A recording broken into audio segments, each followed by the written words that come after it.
Hollywood has always been better at making stars than keeping them.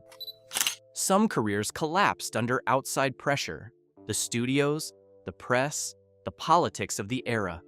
But some of the most spectacular falls in the history of the industry came from the inside. These are 12 old Hollywood stars who destroyed their own careers and the decisions that ended everything. Number 12. John Gilbert. John Gilbert was the biggest male star in silent film at the peak of his career, more popular than any other leading man in Hollywood, commanding the kind of audience devotion that the industry had rarely seen before and that MGM built an entire production schedule around. By 1934, he was effectively unemployable. The story of what happened between those 2 points has been told in several versions, and the truth is messier than any of them. Born John Cecil Pringle in Logan, Utah, on July 10, 1899, Gilbert had worked his way into Hollywood through bit parts and extra work before his chemistry with Greta Garbo in Flesh and the Devil in 1926 made him the most discussed romantic lead in American cinema. The on-screen intensity between Gilbert and Garbo, which reflected a real off-screen relationship that Garbo managed with characteristic evasiveness, produced 3 more films together and an audience appetite for the Gilbert that MGM found extremely profitable. The transition to sound is where most accounts locate the destruction of his career, and the standard version of the story, that his voice was too high for the talkies, has been disputed thoroughly by historians who have listened to his actual sound recordings and found them unremarkable in the wrong direction. His voice was not the problem.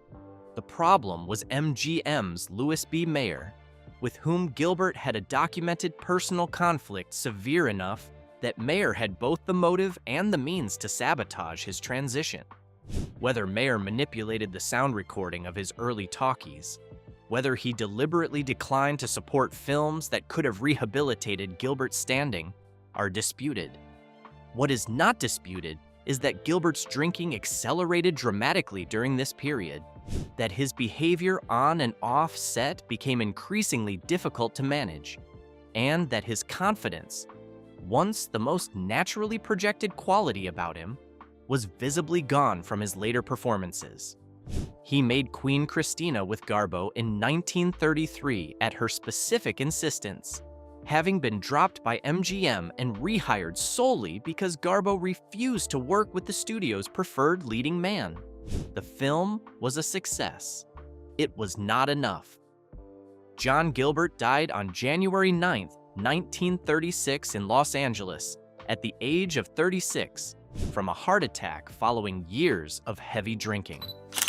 Number 11. Fatty Arbuckle. Roscoe.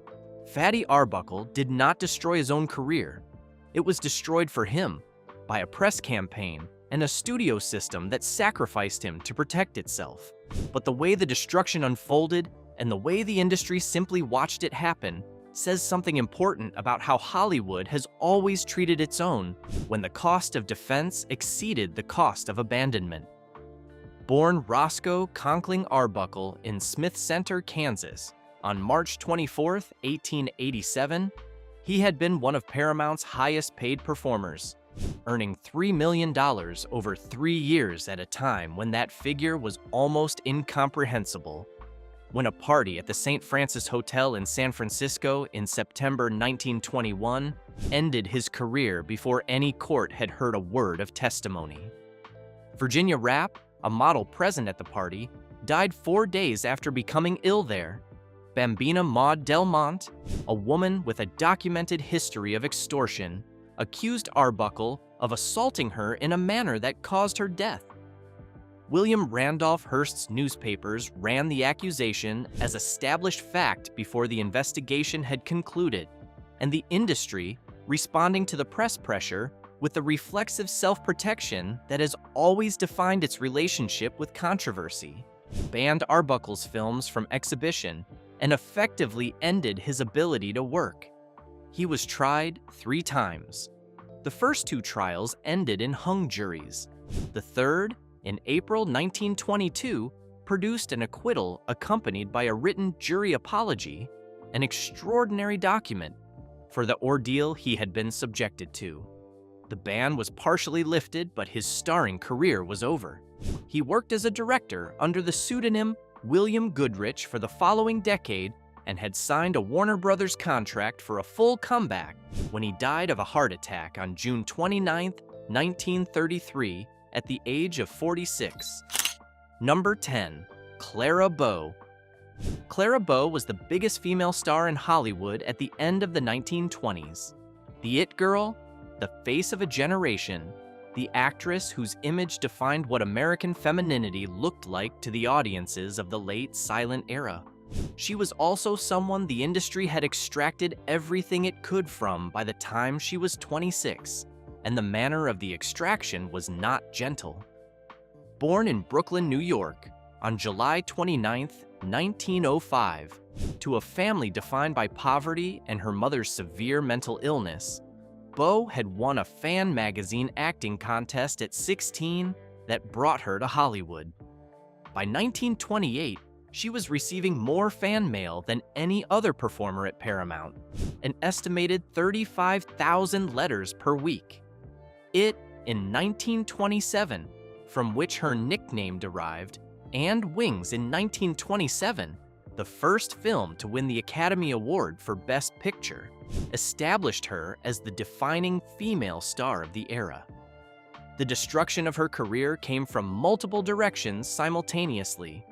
Her personal secretary, Daisy DeVoe, sold stories about Bow's private life to the tabloid press in 1931. Accounts of her relationships, her behavior, her specific vulnerabilities that Bow could not effectively counter. The industry, which had profited enormously from her for years, offered no meaningful support. The transition to sound films had already complicated her career because her Brooklyn accent required coaching that the studio was reluctant to invest in for a performer whose image they had spent years constructing around physicality rather than voice. Her nervous breakdown in 1931 and her eventual retirement from film in 1933 at the age of 28 came after a period of sustained public humiliation that the industry watched and participated in without apparent discomfort. Clara Bow died on September 26, 1965, in Woodland Hills, California, at the age of 60 from a heart attack. Number 9. Orson Welles. Orson Welles made Citizen Kane at 25 years old, a film that most critics across the following 80 years have identified as the greatest in the history of American cinema, and spent the following 40 years being unable to make a second film with the same freedom and resources. Whether this constitutes destroying his own career or having it destroyed by an industry that found him too independent to accommodate comfortably is a question that depends on how generously you read the industry's motives. Born George Orson Welles in Kenosha, Wisconsin, on May 6, 1915, he had been a prodigy in theater and radio. His 1938 radio broadcast of The War of the Worlds produced a level of public response that demonstrated how completely he understood the mechanics of audience response, before RKO gave him a contract of unprecedented freedom to make whatever film he chose. Citizen Kane in 1941 was the result, and the response from William Randolph Hearst, who identified the film's protagonist as a portrait of himself, accurate in its unflattering details, produced an industry campaign against the film that affected its distribution and its initial commercial performance. RKO took the Magnificent Ambersons away from Welles in 1942 and recut it without his participation, releasing a version that he described as a mutilation of his original intent. The pattern was established. His subsequent career was defined by projects begun and abandoned, productions financed through his own acting work in other people's films, and a reputation for going over budget and schedule that studios use to justify declining to fund his projects. The Lady from Shanghai in 1947 Othello in 1952 completed across 3 years of interrupted financing. Touch of Evil in 1958, Chimes at Midnight in 1965, and F for Fake in 1973 are the major completed works of a career that could have been 3 times as large if he had been willing to make the accommodations the industry required. He was not willing, and the industry was not willing to fund him without those accommodations, and the resulting standoff lasted until his death. Orson Welles died on October 10, 1985, in Los Angeles at the age of 70. Number 8. Judy Garland. Judy Garland's career was not destroyed by a single decision or a single moment, but by the accumulated weight of 40 years of being managed, medicated, exploited, and then abandoned by an industry that had treated her as a commercial resource rather than a person from the time she was 13 years old. By the end, she was doing it to herself. The unreliability, the missed shows, the behavior that made her uninsurable. But the conditions that produced that ending were not of her own creation. Born Frances Ethel Gumm in Grand Rapids, Minnesota on June 10, 1922, Garland had been performing since she was 2 and signed to MGM at 13. The studio prescribed amphetamines to keep her thin and productive, and barbiturates to bring her down enough to sleep. A chemical dependency initiated before she was old enough to have consented to it, and that she spent the remaining 34 years of her life managing with varying degrees of success. Her firing from Annie Get Your Gun in 1950, after a period of absences from the set that the combination of illness and medication had produced, was the first major professional consequence of the addiction that MGM had helped create. Her comeback in A Star is Born in 1954 produced a performance that many critics consider among the greatest in the history of American musical film, and earned her an Academy Award nomination that she lost to Grace Kelly in a decision that has been questioned consistently since. The subsequent decade brought television specials, concert tours, a Grammy, more Oscar nominations, but the unreliability had become a professional fact that producers built their financial calculations around, and eventually, the calculations stopped working in her favor. Judy Garland died on June 22, 1969, in London at the age of 47 from an accidental barbiturate overdose. Number 7. Marlon Brando. Marlon Brando was the most important film actor of the post-war generation by the consistent assessment of the critics, directors, and fellow performers who worked alongside him, and he systematically dismantled his own commercial viability across the 1960s and 1970s through a combination of professional behavior that ranged from difficult to genuinely chaotic, and a philosophical contempt for the film industry that was entirely genuine and entirely self-defeating. Born on April 3, 1924, in Omaha, Nebraska, Brando had transformed what screen acting looked like with A Streetcar Named Desire in 1951, The Wild One in 1953, and On the Waterfront in 1954, for which he won his first Academy Award for Best Actor.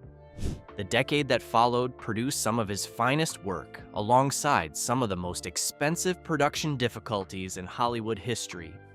Mutiny on the Bounty in 1962 went so catastrophically over budget and schedule, delays and costs attributed substantially to Brando's behavior during a location shoot in Tahiti, that MGM's losses contributed directly to the financial difficulties that plagued the studio for the following decade.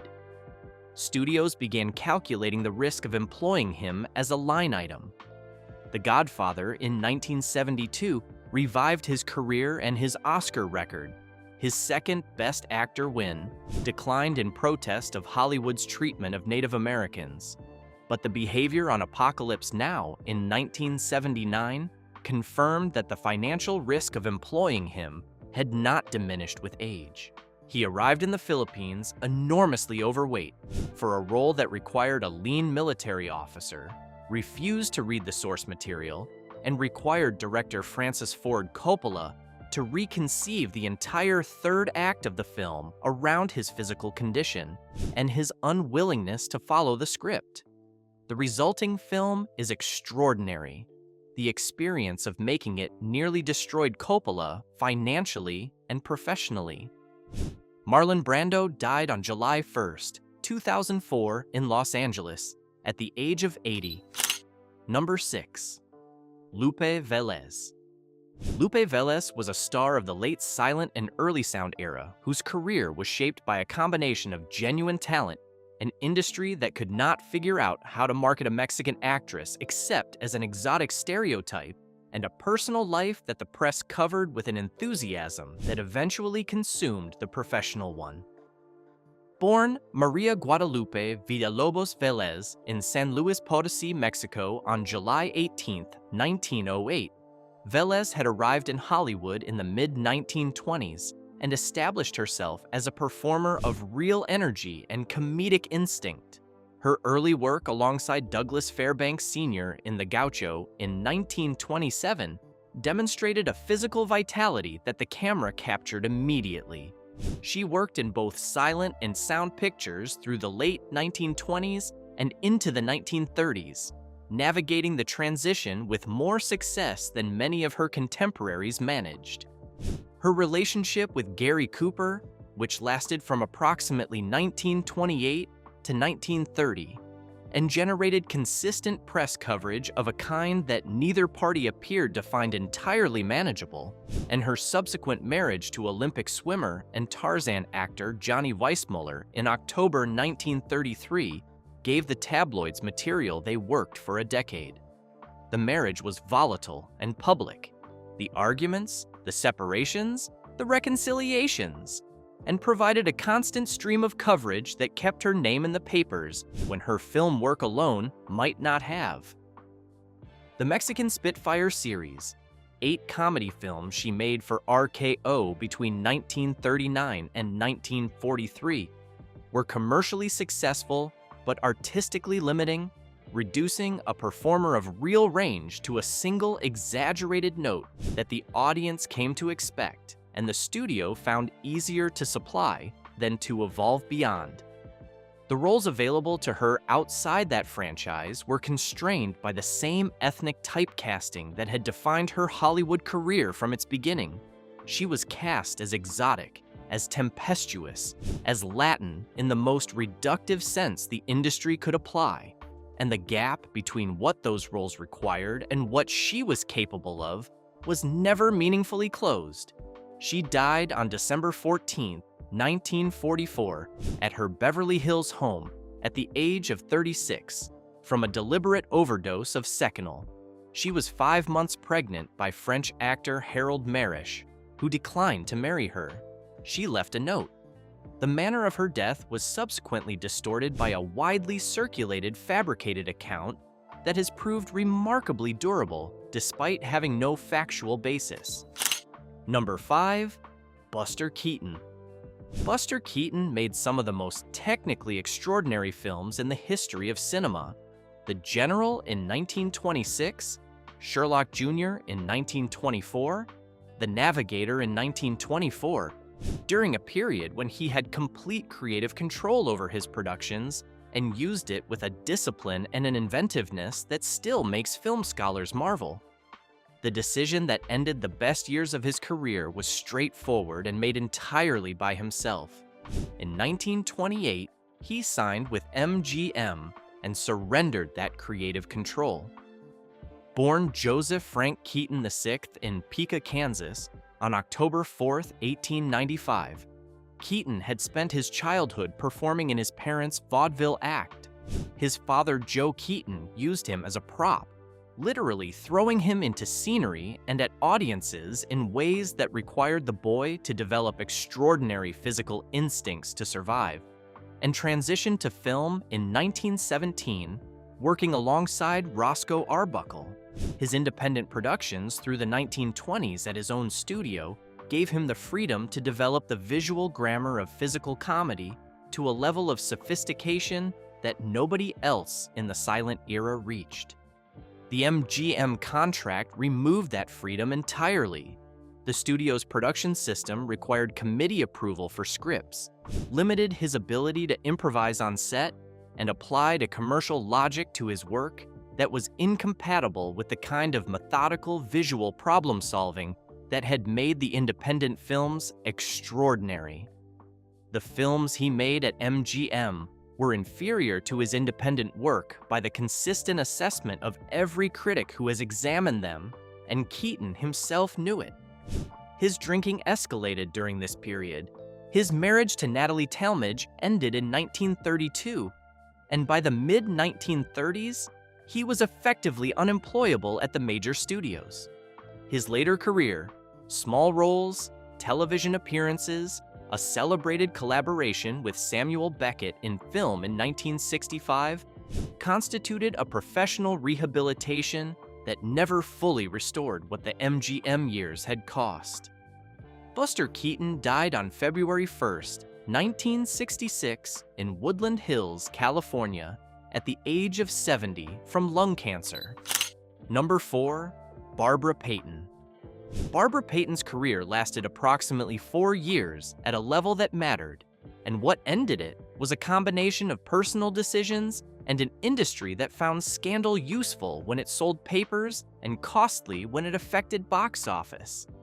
When the math shifted against her, the industry moved on without apparent difficulty.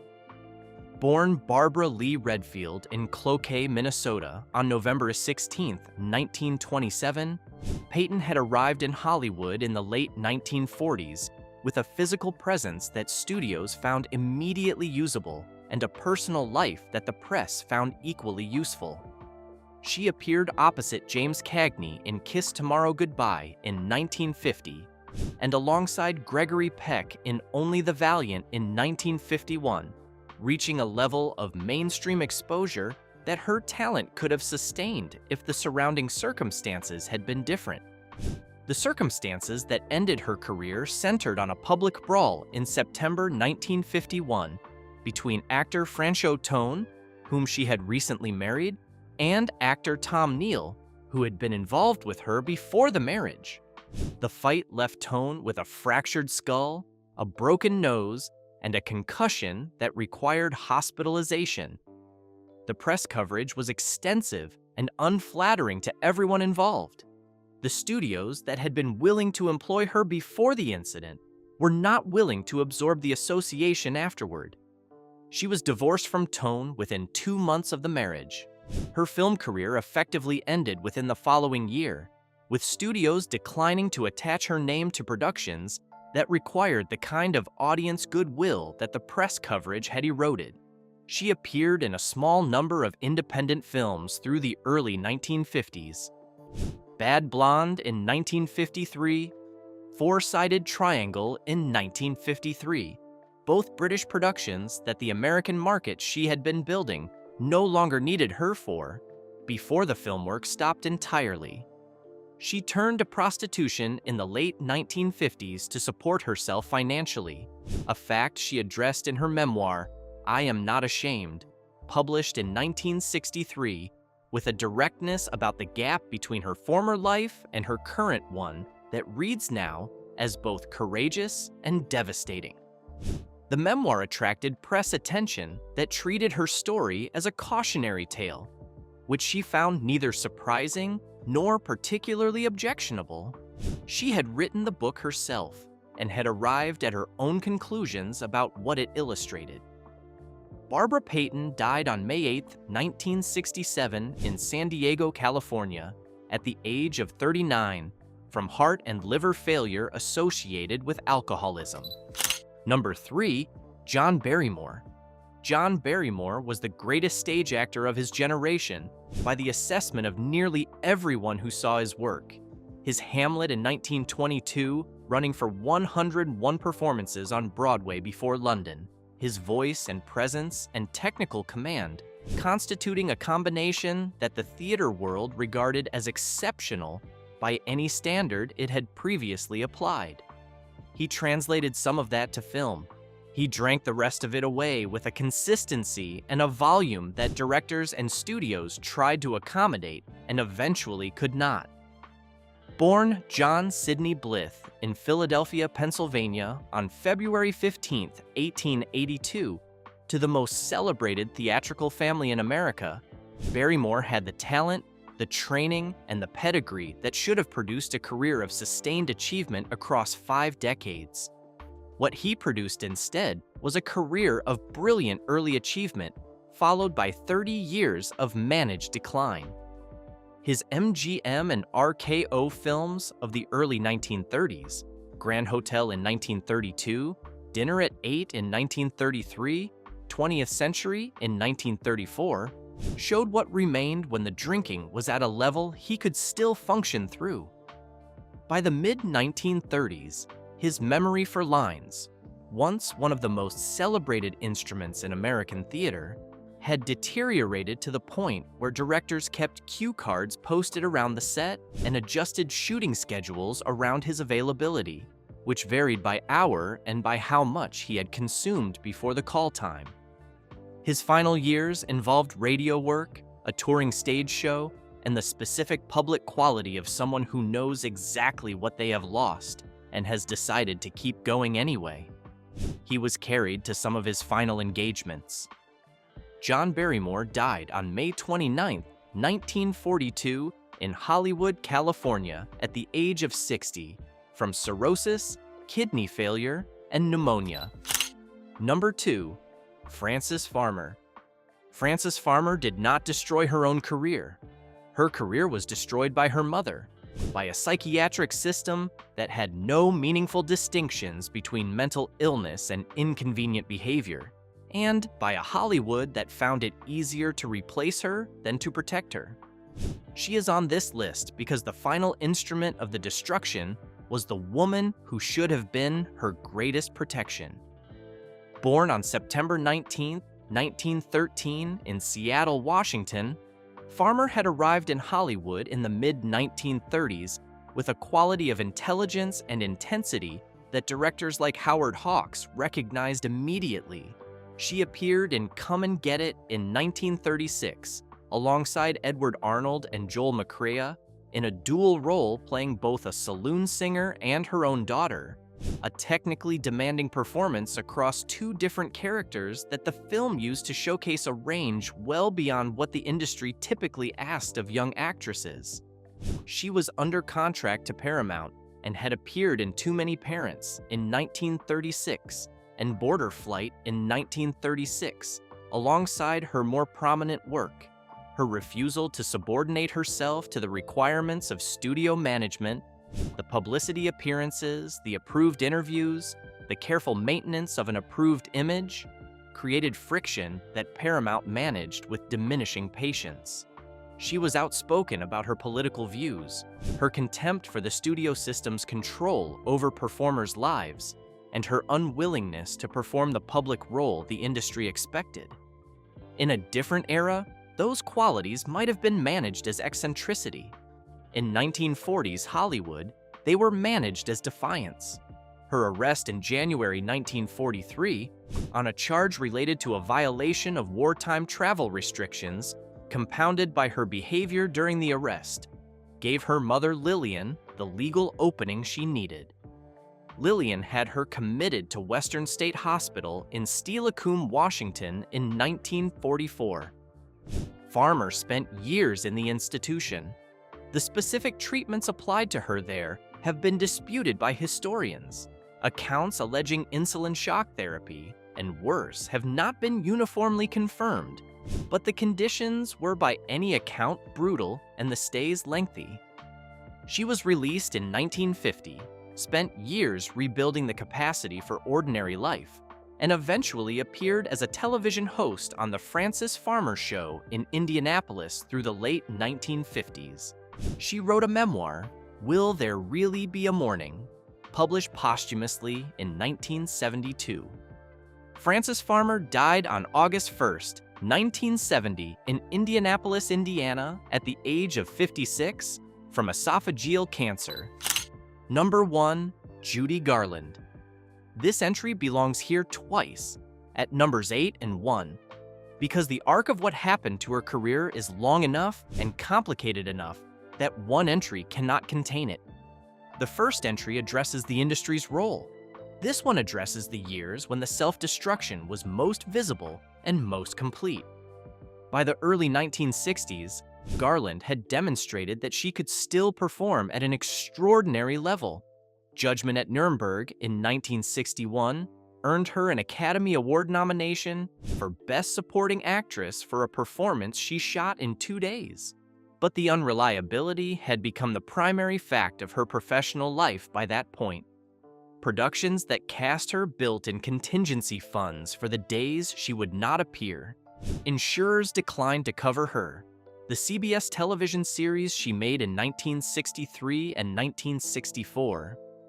The Judy Garland Show, which produced some of the finest television variety programming of the decade, was canceled after 1 season, and accounts of the production describe a weekly cycle of extraordinary performances, followed by days of inability to function. Her final years were spent in a series of smaller engagements, a concert tour of Europe in 1968 and 1969 that produced reviews of astonishing warmth alongside accounts of performances cut short and audiences who had waited hours for her to appear.